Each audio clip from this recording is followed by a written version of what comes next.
ஆயுர்வேதம் ஒரு பொக்கிஷம் நம் ஆயுள் நீட்டக்கும் அற்புதம். डॉक्टर श्रीवर्मास। महात्मा गांधी जी का, पंडित दीनदयाल जी का ये संकल्प था कि जो सबसे पीछे है, जो सबसे नीचे है, उनका कल्याण सबसे पहले किया जाए।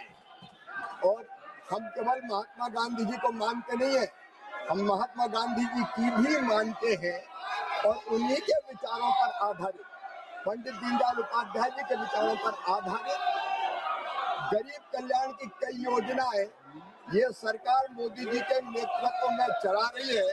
और जहां तक मनरेगा का सवाल है, माननीय अध्यक्ष जी, कांग्रेस तो यूपीए को केवल मनरेगा लेके आई थी, लेकिन 2,13,220 करोड़ रुपया यूपीए की सरकार ने मनरेगा पर खर्च किए थे।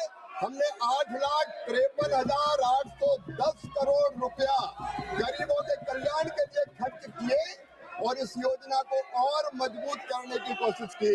और आज भी माननीय अध्यक्ष महोदय, तकलीफ क्या है? 100 दिन की गारंटी के बजाय हम 125 दिन की गारंटी दे रहे हैं। काम 125 दिन की गारंटी देने का काम कर रहे हैं।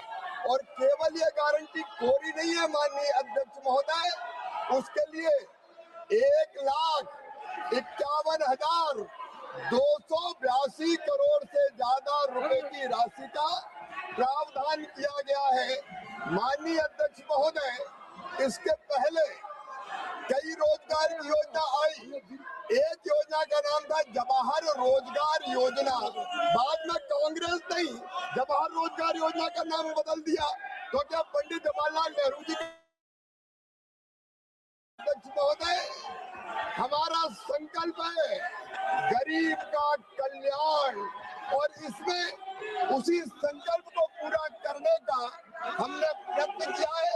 न केवल गरीब का कल्याण, बल्कि उसके साथ गांव का संपूर्ण विकास, जो महात्मा गांधी कहते थे, एक स्वयंपूर्ण गांव, एक स्वावलंबी गांव, एक विकसित गांव का निर्माण, इसका प्रावधान इसमें किया गया है।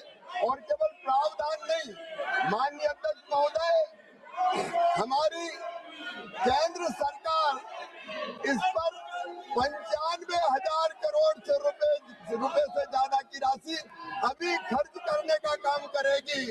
और हमने ये भी तय किया है माननीय अध्यक्ष महोदय, ये गरीबों के कल्याण के लिए कई बार बजट का असामान्य वितरण होता है, समान वितरण नहीं होता। कई पंचायतें विकास में पीछे रह जाती है और इसलिए इसमें पंचायत का ग्रेडेशन करके जो अविकसित पंचायत है, कम विकसित पंचायत है, उनको ज्यादा काम देने का प्रावधान भी किया है। माननीय अध्यक्ष महोदय, मैं ये मानता हूँ कि ये जो नया बिल हम लेके आ रहे हैं, वो नया बिल गांव का संपूर्ण विकास करेगा। शरद पवार जी, माननीय अध्यक्ष महोदय, जब केंद्रीय कृषि मंत्री थे, तब उन्होंने ये कहा था कि कृषि कार्यों के लिए, मनरेगा के काम के लिए मजदूर नहीं मिलते।